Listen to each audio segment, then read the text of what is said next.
अऊज़ु बिल्लाहि मिनश शैतानिर रजीम बिस्मिल्लाहिर्रहमानिर रहीम नहमदुहु व नसल्ली अला रसूलिहिल करीम अम्मा बाद फ़अऊज़ु बिल्लाहि मिनश शैतानिर रजीम बिस्मिल्लाहिर्रहमानिर रहीम।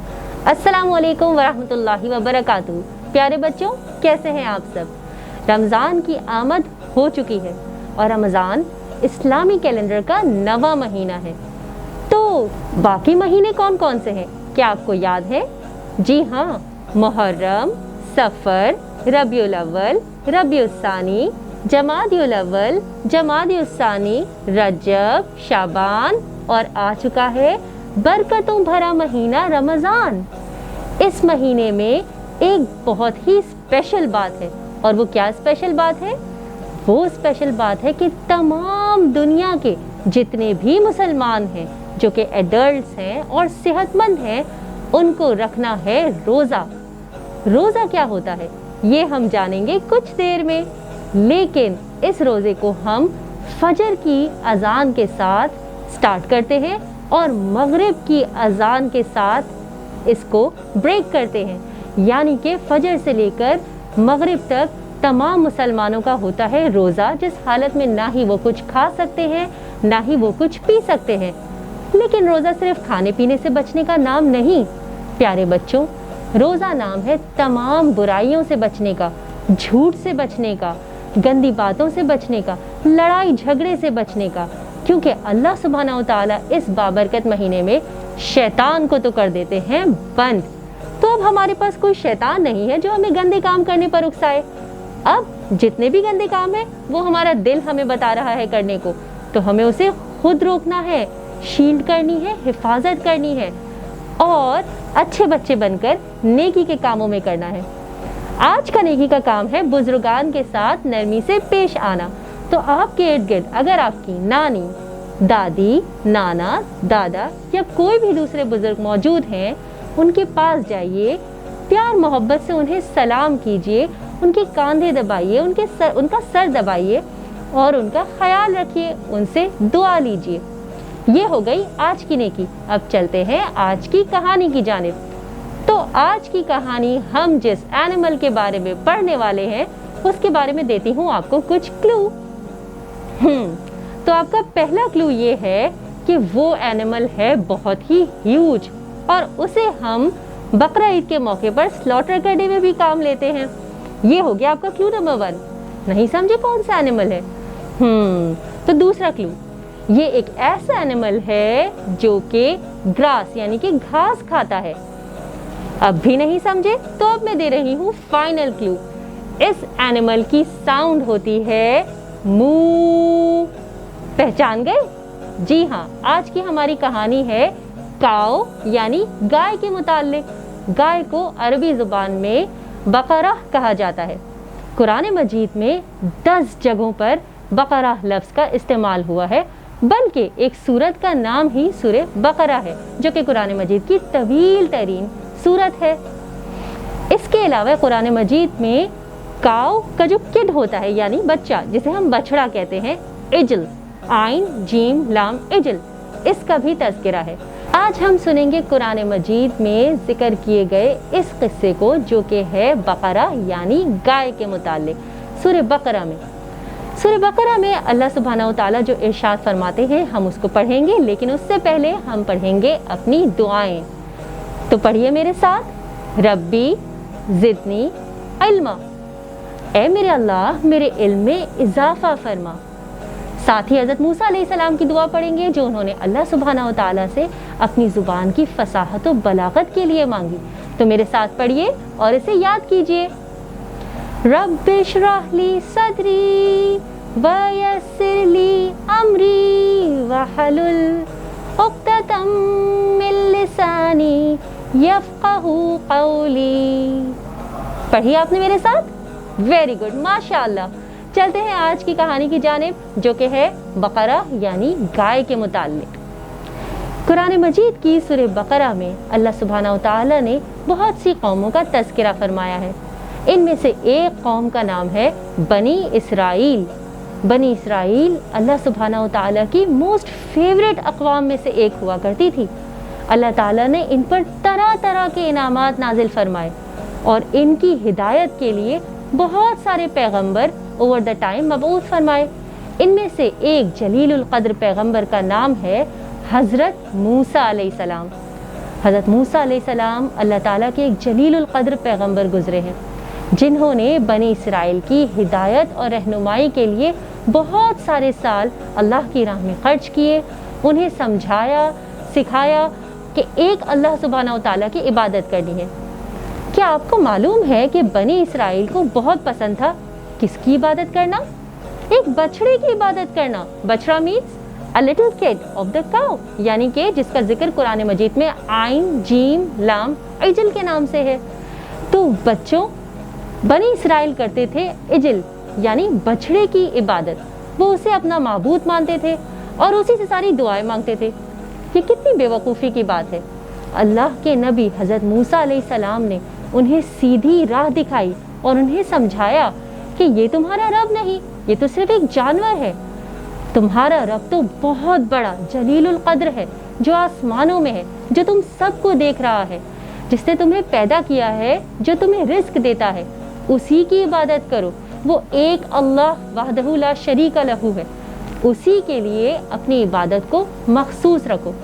لیکن بنی اسرائیل ایک بہت ہی سرکش قوم تھی، بہت نافرمان. وہ اللہ کے حکم کو بار بار انکار کر دیتے تھے اور اپنی مرضی سے دوسرے کام کر کے نافرمان ہو جاتے تھے.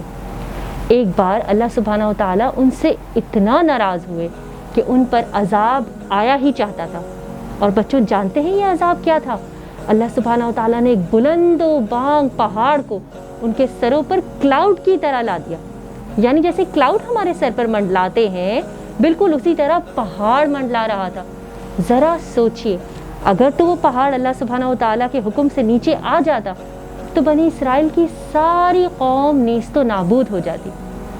لیکن جب انہوں نے اس پہاڑ کو، اس عذاب کو دیکھا تو لگے معافیاں مانگنے. نہیں نہیں نہیں نہیں، اللہ سبحانہ و تعالیٰ ہمیں معاف کر دیجئے، اب ہم سمجھ گئے ہیں، اب ہم آپ کے راستے پر چلیں گے، ایک اللہ کی عبادت کریں گے اور برے کاموں سے اپنے آپ کو بچا کر رکھیں گے. یہ وعدہ تو انہوں نے کر لیا، لیکن کیا وہ اس وعدے کا پاس بھی رکھنے والے تھے؟ اللہ تعالیٰ کو اس کے بارے میں اچھی طرح علم تھا. اب ایسے میں ایسا ہوا کہ اللہ سبحانہ و تعالیٰ نے بنی اسرائیل کی آزمائش کے لیے ایک ٹیسٹ لیا. جیسے اسکول میں آپ کو ٹیچرز پڑھاتی ہیں اور پھر آپ نے کتنا پڑھا، کتنا سمجھا، کتنا سیکھا، یہ سب جاننے کے لیے ٹیسٹ ہوتے ہیں، ایگزامینیشنز ہوتے ہیں، آزمائش ہوتی ہے. تو اللہ سبحانہ و تعالیٰ نے بھی بنی اسرائیل کی آزمائش کا ایک انتظام کیا اور ان کو حکم دیا حضرت موسیٰ علیہ السلام کے ذریعے. تو حضرت موسیٰ علیہ السلام نے بنی اسرائیل سے کہا کہ اللہ سبحانہ و تعالیٰ کا حکم ہے کہ تم ایک گائے کو قربان کرو. تو جناب بچوں انہوں نے گائے کو ایسے ہی تو قربان کرنا نہیں تھا، کیونکہ بنی اسرائیل ہر چیز میں اللہ تعالیٰ کے دیے گئے ہر حکم میں حیل و حجت کرتے تھے، بہانے بناتے تھے، سستی دکھاتے تھے کہ کسی طرح انہیں نہ کرنا پڑے، کسی طرح وہ رک جائیں. اور دوسری ضروری بات یہ تھی کہ اللہ تعالیٰ نے گائے کو ہی کیوں چوز کیا؟ کیونکہ بچوں بنی اسرائیل گائے کی عبادت کیا کرتے تھے، اسے اپنا معبود بنائے رکھتے تھے. تو جب گائے کی عبادت کیا کرتے تھے، اب وہ اللہ کی عبادت کرنے تو لگے تھے لیکن ان کے دلوں میں کہیں نہ کہیں اب بھی گائے کی محبت موجود تھی. یہ محبت افضل تھی یا اللہ سبحانہ و تعالیٰ کی؟ اسی ٹیسٹ کے لیے، اسی آزمائش کے لیے اللہ تعالیٰ نے ان سے ایک گائے کو ذبح کرنے کا مطالبہ کیا. تو حضرت موسیٰ علیہ السلام نے سورہ بقرہ کی آیت نمبر 68 میں اس کا تذکرہ ہے، 68 سے لے کر 73 تک اس کا تذکرہ ہے، جس میں حضرت موسیٰ علیہ السلام فرماتے ہیں کہ اللہ سبحانہ و تعالیٰ تمہیں حکم دیتا ہے کہ ایک گائے کی قربانی کرو. تو انہوں نے مذاق اڑانا شروع کر دیا. انہوں نے کہا کیا تم ہمارے ساتھ مذاق کر رہے ہو؟ ہم گائے کی قربانی کریں؟ ہم ایسا کیوں کریں گے؟ حضرت موسیٰ علیہ السلام نے انہیں جواب دیا کہ میں اللہ کی پناہ مانگتا ہوں، تم سب بہت ہی نادان ہو، لیکن اور تم نہیں جانتے وہ جو اللہ جانتا ہے، لیکن اللہ نے تمہیں حکم دیا ہے سو تمہیں یہ کرنا ہی ہوگا. اب بنی اسرائیل پھنس گئے تھے، وہ سمجھ گئے کہ یہ تو اللہ کا حکم ہے. حضرت موسیٰ علیہ السلام اپنی جانب سے تو کچھ نہیں کہہ رہے، وہ تو اللہ کا حکم بتا رہے. تو اب وہ لگے بہانے کرنے، کہنے لگے اچھا موسیٰ ایک کام کرو، اپنے رب سے پوچھو ذرا، ہمیں صاف صاف بتا دے کہ ہمیں کیسی گائے قربان کرنی ہے، تو ہمیں پتہ چل جائے گا نا، پھر ہم آسانی سے قربانی کر سکیں گے. हज़रत मूसा अलैहिस्सलाम ने अल्लाह के हुक्म से उन्हें समझाया कि गाय ऐसी हो जो ना बहुत बूढ़ी हो और ना ही छोटा सा मासूम सा बच्चा हो कि जिसकी कुर्बानी ही ना हो सके, बल्कि अच्छी मोटी तगड़ी ताज़ी जवान गाय हो। अब समझ में आ गया, अब करो कुर्बानी। लेकिन बनी इसराइल इतने सीधे तो थे नहीं, फिर बहाना ढूंढने लगे। अब के उन्होंने कहा, अच्छा हमें अपने रब से पूछकर तो बताओ मूसा कि उस गाय का रंग क्या हो भला। हज़रत मूसा अलैहिस्सलाम ने उनकी हुज्जत पर दोबारा अफसोस किया और फिर अल्लाह सुब्हानहू तआला ने उनको हुक्म दिया, तो उन्होंने बनी इसराइल को दोबारा बताया कि अल्लाह सुब्हानहू तआला हुक्म देता है कि वो गाय बहुत खूबसूरत रंग की हो, यानी देखने में आंखों को भली मालूम हो, जर्द रंग की हो। तो बनी इसराइल को समझ में आ गया कि अब गाय जवान होनी चाहिए, गाय का रंग जर्द होना चाहिए। लेकिन क्या वो कुर्बानी करने के लिए तैयार थे?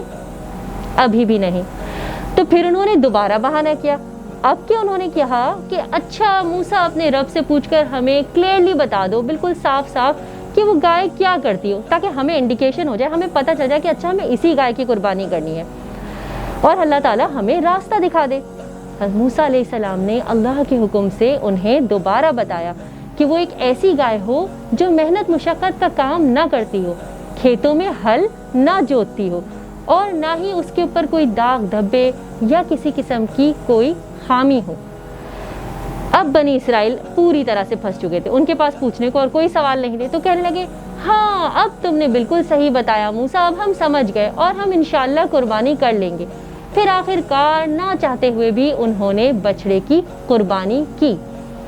तो जनाब कुर्बानी तो कर ली, अल्लाह ताला ने उनको टेस्ट करना चाहा था और अल्लाह सुब्हानहू तआला कुरान मजीद में इसकी आगे की आयत में बताते हैं हमें कि उन्होंने कहा था इंशाअल्लाह, यानी अगर अल्लाह ने चाहा तो हम ज़रूर कुर्बानी कर देंगे। तो बच्चों, जिस बात में अल्लाह का नाम लिया जाता है, जिसमें अल्लाह से मशवरा किया जाता है कि अगर अल्लाह ने चाहा तो वो ज़रूर होकर रहती है, इसीलिए अल्लाह ताला ने उनके लिए, उनकी हिदायत के लिए आसानी फरमा दी और आखिरकार उन्होंने ना चाहते हुए भी बछड़े की कुर्बानी कर ली। अल्लाह ताला ने उन्हें आगे हुक्म दिया। क्या हुक्म दिया? बनी इसराइल में से किसी एक ने एक शख्स को कत्ल कर दिया था और कत्ल बहुत बड़ा जुर्म है, बल्कि सबसे बड़े जुर्मों में आता है। और ये एक दूसरे को बता भी नहीं रहे थे कि कौन कातिल है, इन्हें मालूम था लेकिन सब बहाने कर रहे थे, एक दूसरे के ऊपर नाम डाल रहे थे। अल्लाह सुब्हानहू तआला तो हर चीज़ को जानता है और हर चीज़ क्लियरली बयान कर देता है। तो अल्लाह सुब्हानहू तआला ने हुक्म दिया कि इस गाय का एक टुकड़ा लिया जाए और जो शख्स कत्ल हुआ है, यानी जो डेड पड़ा है, उसको मारा जाए। जैसे ही उसको वो पीस टच करेगा तो वो खुद उठ जाएगा और बताएगा कि उसे किसने कत्ल किया था। ये सारी चीज़ें हम आज के ज़माने में नहीं देखते। ये होता है किसी नबी को दिया गया मौजिज़ा। तो ये उस ज़माने का बनी इसराइल के सामने आया हुआ एक मौजिज़ा था। उन्होंने ऐसा ही किया, लेकिन होना तो ये चाहिए था उनके दिल अल्लाह की हिदायत से माला माल हो जाते, वो दिल से अल्लाह सुब्हानहू तआला को अपना रब तस्लीम करते और सजदे में गिर जाते। लेकिन इसके बाद भी उनके दिल और ज़्यादा सख्त होते गए और वो अल्लाह ताला के अहकामात की रूगर्दानी करते रहे, यहाँ तक कि अल्लाह सुब्हानहू तआला उनसे मायूस हो गए और उन पर मुतअद्दिद अज़ाब नाजिल किए। तो बच्चों, ये थी आज की कहानी गाय के मुतालिक। गाय का कुरान मजीद में एक और जगह भी जिक्र है और वो भी एक बहुत फैसिनेटिंग कहानी है। वो कहानी सुनेंगे हम अपनी अगली किस्त में। तब तक के लिए नेकी के काम जारी और सारी रखिए। हमें दीजिए इजाज़त। अस्सलामु अलैकुम वरहमतुल्लाहि वबरकातुहू।